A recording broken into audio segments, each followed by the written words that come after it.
Hello all, welcome to merit minds. ఈరోజు మనం Hindu news పేపర్లో వచ్చిన ఇంపార్టెంట్ ఆర్టికల్స్ని చూద్దాము. అంతకంటే ముందు మనం నిన్న లాస్ట్లో ఒక క్వశ్చన్ అనేది చూసాము. దాని ఆన్సర్ డిస్కస్ చేసి ఈరోజు వచ్చిన ఆర్టికల్స్ని డిస్కస్ చేద్దాము. క్వశ్చన్ చదవండి. With reference to Chenab Rail Bridge, evaluate the following statements. The bridge is constructed at a height of 359 meters above the riverbed. It is the world's highest railway bridge. Choose the correct option. A, 1 only. B, 2 only. C, both 1 and 2. D, neither 1 nor 2. ఇదే article నిన్న మనకి పేపర్లో వచ్చిందండి. That prime minister Modi is inaugurating this project అని చెప్పి ఈ రోజు కూడా మనకి న్యూస్ పేపర్లో ఈ పర్టికులర్ ఆర్టికల్ అనేది వచ్చింది. ఒకసారి ఈ ఆర్టికల్కి రిలవెంట్గా ఉన్న ఇన్ఫర్మేషన్ చూసి మళ్ళీ మనం ఎంసీక్యూ అనేది సాల్వ్ చేద్దాం. ఫస్ట్ అసలు న్యూస్లో ఉన్నది చినాబ్ బ్రిడ్జ్ గురించి. అసలు ఈ చినాబ్ బ్రిడ్జ్ ఏంటి, దీని యొక్క ప్రాముఖ్యత ఏంటి అనేది చూద్దాము. చినాబ్ బ్రిడ్జ్ అనేది ఏంటి అంటే ఒక స్టీల్ ఆర్చ్ రైల్వే బ్రిడ్జ్. గుర్తుంచుకోండి, అది ఒక రైల్వే బ్రిడ్జ్. మరి అది ఏ రివర్ మీద ఉంది అంటే దాని పేరులోనే ఉంది కదండి, చినాబ్. సో చినాబ్ రివర్ మీద ఉంది. మరి ఏ స్టేట్ లో ఉంది అంటే జమ్మూ కాశ్మీర్ లో ఉంది. So this is important. మరి దాని హైట్ ఎంత అంటే 359 metres above the river bed ఉంది. దీని ప్రాముఖ్యత ఏంటి అంటే 35 metres taller than the Eiffel tower. So Eiffel tower కంటే 35 మీటర్స్ ఇంకా టాలర్ ఉంది. దానికే దాన్ని ఏమంటున్నాము అంటే టాలెస్ట్ రైల్వే బ్రిడ్జ్ అంటున్నాము. సో దీన్ని tallest railway bridge in the world అని అందుకే అంటున్నాము. ఎందుకు, దీని హైట్ వచ్చేసరికి 359 metres above the river bed ఉంది. మరి లొకేషన్ ఎక్కడ ఉంది? It is situated between Bakkal and Kauri villages in Reasi district. ఇది గుర్తుంచుకోండి. ఈ డిస్ట్రిక్ట్ ఎక్కడ ఉంది? జమ్మూ కాశ్మీర్ లో ఉంది. మరి దీని ఇంపార్టెన్స్ ఏంటి అంటే this forms critical part of your Udhampur, Srinagar and Baramulla rail link. So ఈ రైల్ లింక్ ప్రాజెక్ట్ కి ఈ చెనాబ్ రైల్వే బ్రిడ్జ్ అనేది చాలా క్రిటికల్ గా ఉంది. మరి దీనివల్ల శ్రీనగర్ కి రైల్ యాక్సెస్ అనేది పెరుగుతుంది. So this is the importance, location and prominence of your Chenab railway bridge. మరి ఎవరు కట్టారు అని అడగచ్చు. ఎవరు కట్టారు అంటే కొంకన్ రైల్వే కార్పొరేషన్ వాళ్ళు దీన్ని బిల్డ్ చేశారు. So these are the details about your Chenab bridge. మరి నిన్న న్యూస్ పేపర్లో దీంతో పాటు ఇంకొక పేరు కూడా వచ్చిందండి. That is your Anji Khad bridge. మరి ఈ అంజీ కార్డ్ బ్రిడ్జ్ ఎక్కడుందో చూద్దాం. అంజీ కార్డ్ బ్రిడ్జ్ అనేది India's first cable stayed rail bridge. Very important. Chenab ఏమో tallest bridge in the world, ఇదేమో first cable stayed rail bridge. ఇదిగోండి, ఇలా కేబుల్స్ తో రైల్ బ్రిడ్జ్ ని కన్స్ట్రక్ట్ చేశారు. So this is the first bridge in India, Anji Khad bridge. ఇది ఎక్కడ ఉంది అంటే రేజీ డిస్ట్రిక్ట్ లోనే ఉంది. ఇందాక ప్రాజెక్ట్ కూడా రేజీ డిస్ట్రిక్ట్ లోనే ఉంది in your Jammu and Kashmir. మళ్ళీ ఇది కూడా forming critical link of your Udhampur, Srinagar, Baramulla rail link project లో main element. The project's prime focus is enhancing connectivity between Kashmir Valley and rest of India. So connectivity అనేది Kashmir వ్యాలీకి rest of ఇండియాకి పెంచుతుంది this Anji Khad bridge. It is constructed over Anji river. So ఈ Anji river దేని tributary అంటే Chenab river యొక్క tributary. So these are important facts about your Chenab railway bridge and Anji Khad bridge. ఇప్పుడు మనం MCQ అనేది చూద్దాం. సో ఎంసీక్యూ ఇప్పుడు సాల్వ్ చేయండి. ఫస్ట్ స్టేట్మెంట్ చూడండి. The bridge is constructed at a height of 359 metres above the river bed. First statement correct. It is world's highest railway bridge. ఇది కూడా correct. So answer ఏమవ్వాలండి? C, both 1 and 2. So this is the answer for your question. So moving on to the first article of the day వచ్చేసరికి ఇది main పేపర్లో print అయిందండి. ఏంటి? RBI cuts rate by 50 BPS, interest rate burden to ease. So this is the article which is published. So అసలు దీంట్లో మనకి మేజర్గా తెలియాల్సింది monetary policy, physical పాలసీకి డిఫరెన్స్ ఏంటి, ఇక్కడ ఇచ్చిన టర్మ్స్ ఏమేం టర్మ్స్ ఇచ్చారు, క్యాష్ రిజర్వ్ రేషియో ఒకటి, రెపో రేట్ ఒకటి, ఈ రెండింటికి డిఫరెన్స్ ఏంటి అనేది ఈ వీడియోలో చూద్దాం. So first, government policy regarding money supply. మేజర్గా రెండు ఉంటాయండి. ఒకటేమో యువర్ ఫిస్కల్ పాలసీ, ఇంకోటేమో యువర్ మానిటరీ పాలసీ. ఇదంతా మీరు మీ ఎకనామిక్స్ లో నేర్చుకుంటారు, కానీ జస్ట్ రివైజ్ ఒకసారి వినండి. ఫిస్కల్ పాలసీ అంటే గవర్నమెంట్ తీసుకునే steps to monitor the money supply in the markets is your fiscal policy. అంటే ఫిస్కల్ పాలసీ మొత్తం గవర్నమెంట్ తీసుకుంటది. ఏ రూపంలో తీసుకుంటది అంటే లైక్ ట్యాక్సెస్ కనుక ఇంక్రీజ్ అయింది అనుకోండి, ఆటోమేటిక్ గా మనీ సప్లై అనేది తగ్గిపోతుంది. ట్యాక్సెస్ అనేది తగ్గించామనుకోండి, మనీ సప్లై ఇన్ మార్కెట్స్ అనేది ఇంక్రీజ్ అవుతుంది. So this is your fiscal policy. మరి మానిటరీ పాలసీ అంటే ఏంటి? మానిటరీ పాలసీ మేజర్ గా మన సెంట్రల్ బ్యాంక్ తీసుకుంటది. ఇండియా యొక్క సెంట్రల్ బ్యాంక్ ఏంటి? రిజర్వ్ బ్యాంక్ ఆఫ్ ఇండియా అంటే ఆర్బీఐ. ఆర్బీఐ తీసుకునే స్టెప్స్ వచ్చేసరికి మనం మానిటరీ పాలసీ అంటాము. మరి ఆర్బీఐ ఎలా తీసుకుంటది, ఏమి టూల్స్ ని యూజ్ చేస్తుంది అనేది నెక్స్ట్ క్వశ్చన్. ఆర్బీఐ మేజర్ గా 2 kinds ఆఫ్ టూల్స్ వాడుతుంది. ఒకటి వచ్చేసరికి యువర్ క్వాంటిటేటివ్ క్రెడిట్ కంట్రోల్, ఇంకోటి వచ్చి క్వాలిటేటివ్ క్రెడిట్ కంట్రోల్. దీన్నే క్వాంటిటేటివ్ టూల్స్ అంటాము, క్వాలిటేటివ్ టూల్స్ అంటాము. క్వాంటిటేటివ్ టూల్స్ అంటే ఏంటి అంటే దీన్ని మనీ యొక్క క్వాంటిటీని మానిటర్ చేస్తాయి. అంటే మనీ యొక్క క్వాంటిటీని ఎయిదర్ పెంచుతాం ఆర్ తగ్గిస్తాం ఈ టూల్స్ ని యూజ్ చేసుకొని. క్వాలిటేటివ్ టూల్స్ యూజ్ చేసుకొని మనీని ఎక్కడ ఏ సెక్టర్స్ లోకి డైరెక్ట్ చేయాలి అనేది క్వాలిటేటివ్ టూల్స్ అనేవి మనకి హెల్ప్ చేస్తాయి. So these are 2 different tools which are used by RBI under your monetary policy. So ఇది మన డిఫరెన్స్. అసలు మరి మానిటరీ పాలసీ ఆర్ మనీ సప్లైని ఎలా ఇంక్రీజ్ ఆర్ డిక్రీజ్ చేస్తామనేది చూడండి.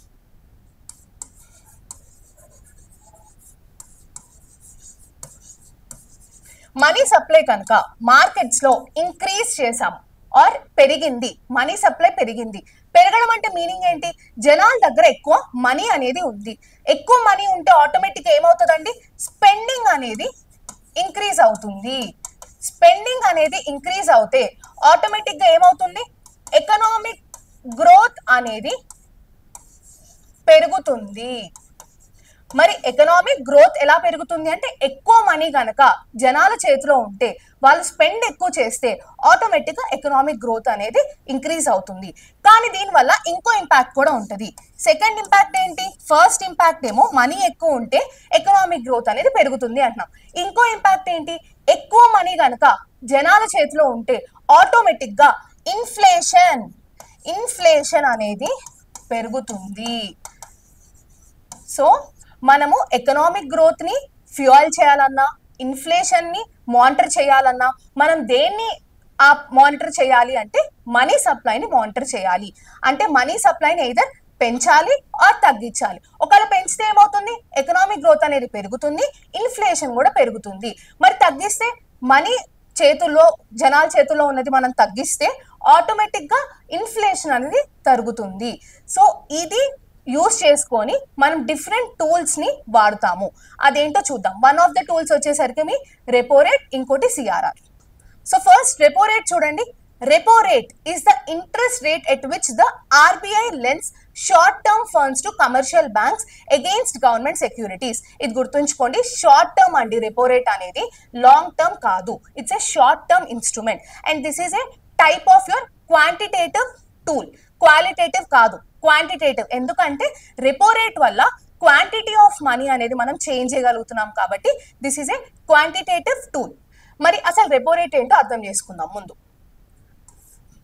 సో ఇది మన bank.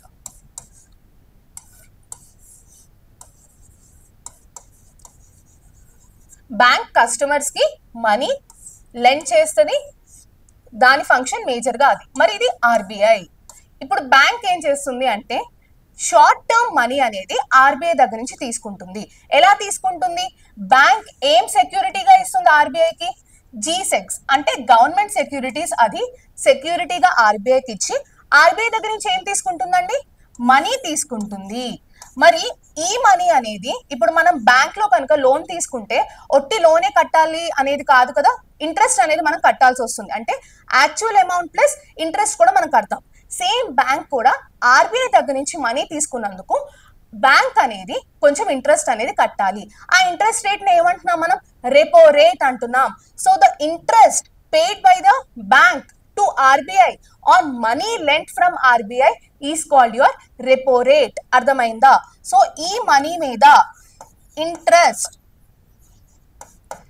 Is your repo rate. So మనం కనుక ఈ రెపో రేట్ ని కనుక పెంచాము అంటే ఇంట్రెస్ట్ రేట్ ని పెంచితే ఆటోమేటిక్ గా మనీ తీసుకునే క్యాపబిలిటీ ఆఫ్ బ్యాంక్ తగ్గిద్దా లేదా? ఇంట్రెస్ట్ రేట్ కనుక జనరల్ గా ఏదైనా బ్యాంక్ మనకి ఎక్కువ ఇంట్రెస్ట్ రేట్ ఛార్జ్ చేస్తుంటే మనం లోన్ తీసుకోవడానికి భయపడతాం, ఎందుకు ఇంట్రెస్ట్ రేట్ హై ఉంది. అదే ఇంట్రెస్ట్ రేట్ తక్కువ ఉంది అనుకోండి మనం లోన్ ఈజీగా తీసుకుంటాం. సో ఇక్కడ కూడా ఇంట్రెస్ట్ రేట్ అనేది పెరిగింది అంటే ఆటోమేటిక్ గా బ్యాంక్ ఆర్బీఐ దగ్గర నుంచి మనీ తీసుకోవడం తగ్గించేస్తుంది.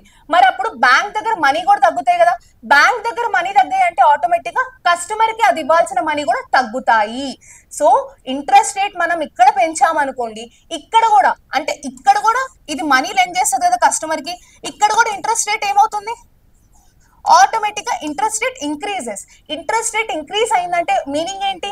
మనీ ఇచ్చే క్యాపబిలిటీ అనేది తగ్గిపోతుంది. కస్టమర్స్ కూడా మనీ తీసుకోవడం తగ్గిచ్చేస్తారు. ఆటోమేటిక్ గా కస్టమర్ సైడ్ ఏమవుతుంది? మనీ సప్లై అనేది తగ్గుతుంది. So this is the concept of your repo rate. ఇక్కడ మనము బ్యాంక్ కి ఆర్బీఐ ఇచ్చే మనీ మీద ఇంట్రెస్ట్ కనుక పెంచాము అనుకోండి, బ్యాంక్స్ కూడా కస్టమర్స్ కి ఇచ్చే లోన్స్ మీద ఇంట్రెస్ట్ అనేది పెంచుతారు. ఇంట్రెస్ట్ పెరిగింది అంటే మీనింగ్ ఏంటి? మనీ సప్లై అనేది తగ్గుతుంది. సో మనీ సప్లై తగ్గుతుంది. So your repo rate increase అయితే ఏమవుతుందండి? మనీ సప్లై తగ్గుతుంది. So it decreases. This is the important concept. ఇది మీరు గుర్తుంచుకోండి. అదే రెపో రేట్ తగ్గింది అనుకోండి, మనీ సప్లై ఆటోమేటిక్ గా పెరుగుతుంది. So this is the concept of your repo rate. I think మీకు అర్థమై ఉండాలి ఇప్పటికి. మరి ఇంకొక టర్మ్ యూజ్ చేశారు ఈ ఆర్టికల్లో, ఏంటి అది వచ్చేసరికి సిఆర్ఆర్. సిఆర్ఆర్ అంటే ఏంటి? CRR is the percentage of banks NDTL that is required to maintain in liquid cash with RBI. అసలు ఎన్డిటిఎల్ అంటే ఏంటి? ఎన్డిటిఎల్ ఫుల్ ఫామ్ ఏంటి అంటే net demand and time liabilities. NDTL అంటే బ్యాంక్ దగ్గర జనాలు వాళ్ళ మనీని డిపాజిట్ చేస్తారు కదా, ఆ డిపాజిట్ చేసిన మనీ మొత్తాన్ని మనం ఏమంటున్నాం? ఎన్డిటిఎల్ అంటున్నాం. సో ఈ డిపాజిట్ చేసిన మనీ మొత్తంలో కొంచెం పర్సెంటేజ్ ఆఫ్ క్యాష్ అనేది బ్యాంక్ ఆర్బీఐ దగ్గర పెట్టాలి. That is your CRR. CRR అంటే మొత్తం డిపాజిట్స్ లో కొంచెం పర్సెంటేజ్ ఆఫ్ మనీని బ్యాంక్ అనేది ఆర్బీఐతో క్యాష్ రూపంలో డిపాజిట్ చేయాలి. So that is your CRR. ఈ ఏదైతే సిఆర్ఆర్ అమౌంట్ ఉందో దాన్ని బ్యాంక్ వేరే ఏ పర్పస్ కి వాడకూడదు, అంటే వాటిని లోన్స్ రూపంలో వేరే వాళ్ళకి ఇవ్వకూడదు, దాన్ని ఓన్లీ ఆర్బీఐ దగ్గర రిజర్వ్ చేయాలి. So that is your CRR. మరి సిఆర్ఆర్ ఏంటి అనుకున్నాం? It is a quantitative tool like your repo rate. Repo rate లాగే ఇది కూడా ఒక క్వాంటిటేటివ్ టూల్. క్వాంటిటేటివ్ టూల్ ఎందుకు అంటున్నాము? అమౌంట్ ఆఫ్ మనీని పెంచడం ఆర్ తగ్గియడం చేస్తుంది కాబట్టి this is a quantitative tool. Next, this money cannot be lent out to customers or used for investment purpose. ఇందాక ఇది ఆల్రెడీ అనుకున్నాం, సిఆర్ఆర్ ని లెండ్ చేయకూడదు, అది ఓన్లీ ఆర్బీఐ దగ్గరే పెట్టాలి. అది కూడా ఏ రూపంలో పెట్టాలి? క్యాష్ రూపంలో మాత్రమే పెట్టాలి. RBI cut the CRR to inject liquidity in to the banking system. So ఈ లాజిక్ కూడా చూడండి. సపోజ్ సిఆర్ఆర్ అనేది పెరిగింది అనుకుందాం. పెరిగింది అంటే మీనింగ్ ఏంటి? బ్యాంక్ అనేది ఎక్కువ అమౌంట్ అనేది ఆర్బీఐ దగ్గర పెట్టాలి. ఎక్కువ అమౌంట్ కనుక ఆర్బీఐ దగ్గర పెడితే ఇది లెండ్ చేసే కెపాసిటీ టు కస్టమర్స్ అనేది తగ్గిపోతుంది. తగ్గుతుందా లేదా? సో తగ్గుతుంది అంటే మీనింగ్ ఏంటి? మనీ సప్లై అనేది తగ్గిపోతుంది. సో సిఆర్ఆర్ పెరిగితే ఆటోమేటిక్ గా మనీ సప్లై ఏమవుతుంది? తగ్గుతుంది. అదే సిఆర్ఆర్ కనుక తగ్గించింది, ఆర్బీఐ తగ్గించింది అంటే మీనింగ్ ఏంటి? బ్యాంక్ కొంచెమే అమౌంట్ అనేది ఆర్బీఐ దగ్గర పెట్టాలి, మరి ఎక్కువ అమౌంట్ అనేది కస్టమర్స్ కి ఇచ్చుకోవచ్చు. సో దానివల్ల ఎక్కువ అమౌంట్ కస్టమర్స్ కి ఇవ్వగలుగుతుంది కాబట్టి money supply in the market will increase. So CRR తగ్గితే ఆటోమేటిక్ గా ఏమవుతుందండి? మనీ సప్లై అనేది పెరుగుతుంది. సో ఈ రెండు ఈక్వేషన్స్ అనేది వెరీ ఇంపార్టెంట్. ఇందాక మనం రెపో రేట్ కి మనీ సప్లైకి ఒక ఈక్వేషన్ చూసాము, ఇప్పుడు సిఆర్ఆర్ కి మనీ సప్లైకి ఈక్వేషన్ చూసుకున్నాము. So this is the importance of your CRR. మరి అసలు సిఆర్ఆర్ అండ్ ఇప్పుడు రెపో రేట్ ని ఏం చేంజెస్ తీసుకొచ్చారు, దానికి రీజన్ ఏంటి అనేది చూద్దాం. The decision is in consonance with the objective of achieving medium term target for consumer price index inflation of 4% within a band of plus or minus 2%. While supporting growth, the RBI said in the monetary policy statement. So ఇప్పుడు ఏం చేశారు, repo rate అనేది తగ్గించారు, CRR అనేది తగ్గించారు. So repo rate తగ్గించినా మనకి money supply అనేది increase అవుతుంది, సిఆర్ఆర్ తగ్గించినా మనకి మనీ సప్లై అనేది ఇంక్రీజ్ అవుతుంది. మనీ సప్లై ఇంక్రీజ్ అవ్వడం కోసము ఈ రెండింటిని ఈ రీసెంట్ టైంలో ఆర్బీఐ అనేది తగ్గించింది. ఎందుకు తగ్గించిందంటే to meet the inflation target. ఇది వెరీ ఇంపార్టెంట్. మనము ఆర్బీఐ అనేది ఇన్ఫ్లేషన్ టార్గెట్ అచీవ్ అవ్వాలండి. ఎంత అచీవ్ అవ్వాలంటే దిస్ ఇస్ ఫిక్స్డ్ వన్, గుర్తుంచుకోండి. 4% plus or minus 2% is our inflation bracket. ఇది వెరీ ఇంపార్టెంట్. సో దీన్ని రీచ్ అవ్వడం కోసం సిఆర్ఆర్ తగ్గించింది, రెపో రేట్ అనేది తగ్గించింది. So this is in news. I think మీకు రెపో రేట్ కి మనీ సప్లైకి ఈక్వేషన్ అర్థమైంది, సిఆర్ఆర్ కి మనీ సప్లైకి ఈక్వేషన్ అర్థమై ఉంటుంది. And remember this inflation bracket of RBI. So this is the concept behind the article which is published in the Hindu news paper. So question చూద్దాము. Consider the following statements regarding the monetary policy framework of Reserve Bank of India. The primary objective of monetary policy is to maintain price stability while keeping in mind the objective of growth. So first statement correct ah kada? ఇది correct. Second చూడండి, the current inflation target set under the monetary policy framework agreement is 4% with a tolerance band of plus or minus 2%. ఇది కూడా correct. So answer ఏమవ్వాలండి? Both 1 and 2. So next topic వచ్చేసి support to poor prisoner scheme. So ఈ scheme అనేది లాస్ట్ 2 days నుంచి news లో ఉంది అండి. This scheme concern your ministry of home affairs. అసలు ఈ స్కీమ్ ఆబ్జెక్టివ్ ఏంటి చూద్దాం. So this is the article which is published in today's Hindu newspaper. States, union territories told to use funds allocated for poor prisoners. So అసలు ఈ scheme ఏంటి అనేది చూద్దాము. First అసలు ఈ స్కీమ్ ఎప్పుడు ఇంట్రడ్యూస్ చేశారు? మే 2023 ఇంట్రడ్యూస్ చేశారు. ఏ మినిస్ట్రీ కింద ఉంది అంటే మినిస్ట్రీ ఆఫ్ హోమ్ అఫైర్స్. మరి ఈ స్కీమ్ ఏంటి అంటే scheme includes detail guide lines and standard operating procedure for implementation. So అసలు ఈ స్కీమ్ ఆబ్జెక్టివ్ ఏంటో ముందు నేను చెప్తాను, వినండి. అసలు ఆబ్జెక్టివ్ వచ్చేసరికి ఎవరైనా అక్యూజ్డ్ జైల్లో ఉన్నారు అనుకో, వాళ్ళని రిలీజ్ చేయడం కోసం మనం అప్లై చేసేది బెయిల్ అంటాం. బెయిల్ ఏంటి అంటే to release the accused from the prison. So వాళ్ళకి బెయిల్ వచ్చింది అంటే వాళ్ళని ఊరికే పంపించేయమండి, వాళ్ళు ఒక బెయిల్ బాండ్ అనేది సైన్ చేయాలి. బెయిల్ బాండ్ కింద వాళ్ళు ఎయిదర్ కొంచెం మనీ అన్న డిపాజిట్ చేయాలి కోర్టుతో, ఆర్ వాళ్ళు ఒక షూరిటీని అన్న తీసుకొచ్చి వాళ్ళు గ్యారంటీ లాగా ఇప్పియాలి. సో ఈ 2 చేస్తేనే మనం బెయిల్ అనేది వాళ్ళకి ఇప్పిస్తాము. కానీ ఆ సెక్యూరిటీ అమౌంట్ ఏదైతే ఉందో అంత కూడా ఇవ్వలేని చాలా మంది ప్రిజనర్స్ అనేవాళ్ళు మన ఇండియాలో ఇంకా ఉన్నారు. వాళ్ళు పాపం ఇవ్వలేక అంతే ఇయర్స్ జైల్లోనే ఉంటారు. దానివల్ల ఓవర్ క్రౌడింగ్ ఆఫ్ జైల్స్ అనేది అవుతుంది.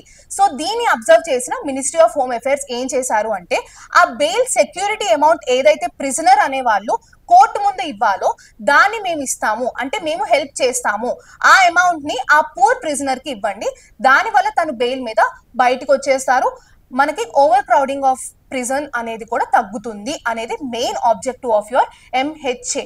సో బెయిల్ అనేది ఎవరికి ఇస్తారంటే అక్యూజ్డ్ పర్సన్స్ కి ఇస్తారు. బెయిల్ ఊరికే ఇవ్వరు, బెయిల్ సెక్యూరిటీ అనేది మనం ఇవ్వాలి. ఆ సెక్యూరిటీ అమౌంట్ ప్రొవైడ్ చేయడమే the main objective of the scheme. So this is the objective of the scheme. I think మీకు అర్థమైంది. సో దీని కింద స్టాండర్డ్ ఆపరేటింగ్ ప్రొసీజర్ అనేది ఎంహెచ్ఏ వాళ్ళు డిసైడ్ చేశారు. ఈ స్టాండర్డ్ ఆపరేటింగ్ ప్రొసీజర్ ఏంటో చూద్దాం. దీని కింద ప్రతి స్టేట్, ప్రతి యూనియన్ టెరిటరీ 2 కమిటీస్ అనేది ఫామ్ చేయాలి. ఒక కమిటీ వచ్చేసి empowered committees in each district, ఇంకోటి వచ్చేసరికి oversight committees at state head quarters. So ఒకటేమో డిస్ట్రిక్ట్ లెవెల్లో ఉంటుంది, ఇంకోటేమో స్టేట్ హెడ్ క్వార్టర్స్ లెవెల్లో ఉంటుంది. ఈ 2 కమిటీస్ అనేది అందరూ ప్రతి స్టేట్, ప్రతి యూనియన్ టెరిటరీస్ లో పెట్టాలి అనేది ఫస్ట్ గైడ్ లైన్. సెకండ్ వచ్చేసరికి committees are responsible for sanctioning financial aid to eligible prisoners aimed at mitigating their problem and reducing prison overcrowding. So మనం ఇందాకే అనుకున్నాము, ఆటోమేటిక్ గా అక్యూజ్డ్ అనే వాళ్ళకు బెయిల్ వస్తే వాళ్ళు బయటకు వచ్చేస్తారు, ప్రిజన్ లో ఓవర్ క్రౌడింగ్ అనేది తగ్గుతుంది. So this is the objective of your scheme. అసలు స్టాండర్డ్ ఆపరేటింగ్ ప్రొసీజర్ కింద ప్రొసీజర్ ఏంటో చూద్దాం.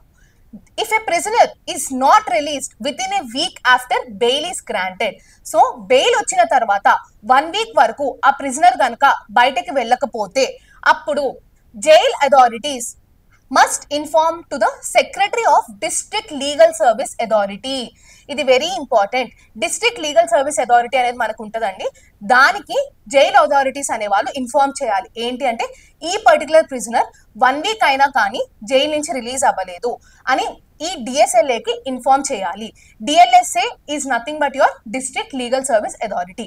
సో డిఎల్ఎస్ఏ ఏం చేస్తుంది, ఆ మ్యాటర్ ని ఇన్వెస్టిగేట్ చేసి ఫర్దర్ గా ఎవరికి చెప్తుంది అంటే to your district level empowerment committee. ఇక్కడ మనం అనుకున్నాం కదా ఎంపవర్మెంట్ కమిటీ అనేది ప్రతి డిస్ట్రిక్ట్ లెవెల్లో ఒకటి పెట్టాలి అని చెప్పి. So district legal service authority వాళ్ళు మ్యాటర్ ని ఇన్వెస్టిగేట్ చేసినాక ప్రిజనర్ కనుక poor prisoner and cannot afford the bail security అన్నప్పుడు వెంటనే ఎవరికి చెప్తారు, ఎంపవర్డ్ కమిటీ వాళ్ళకు చెప్తారు. మరి ఎంపవర్డ్ కమిటీ వాళ్ళు ఏం చేస్తారండి, వాళ్ళు recommend relief up to 40,000 per case. So ఆ ప్రిజనర్ కి 40,000 రూపీస్ వరకు ఎంపవర్డ్ కమిటీ వాళ్ళు రిలీఫ్ అనేది గ్రాంట్ చేస్తారు. So this is the procedure. Very important. 1 week time line must గా గుర్తుంచుకోండి. అంటే బెయిల్ వచ్చిన 1 వీక్ వరకు ప్రిజనర్ అనేవాడు బయటకు వెళ్ళకపోతే వెంటనే జైల్ అథారిటీస్ వాళ్ళు వెళ్ళి ఎవరికి చెప్తారు, డిస్ట్రిక్ట్ లీగల్ సర్వీసెస్ అథారిటీ వాళ్ళకి చెప్తారు. డిస్ట్రిక్ట్ లీగల్ సర్వీసెస్ అథారిటీ వాళ్ళు మ్యాటర్ ని ఇన్వెస్టిగేట్ చేసి ఆ ప్రిజనర్ కనుక పూర్ ప్రిజనర్ అయితే ఎవరికి ఇన్ఫార్మ్ చేస్తారు, ఎంపవర్డ్ కమిటీ వాళ్ళకి ఇన్ఫార్మ్ చేస్తారు. ఎంపవర్డ్ కమిటీ వాళ్ళు ఏం చేస్తారు, 40,000 పర్ ప్రిజనర్ అనేది గ్రాంట్ చేస్తారు relief. So this is the scheme under your scheme for poor prisoners. Very important scheme. దీన్ని మీరు jail reforms or anything related to prisoners or accused under trials వాళ్ళ గురించి ఏమైనా రాస్తున్నప్పుడు మీరు మెయిన్స్ ఆన్సర్స్ లో ఇది యూజ్ చేసుకోవచ్చు.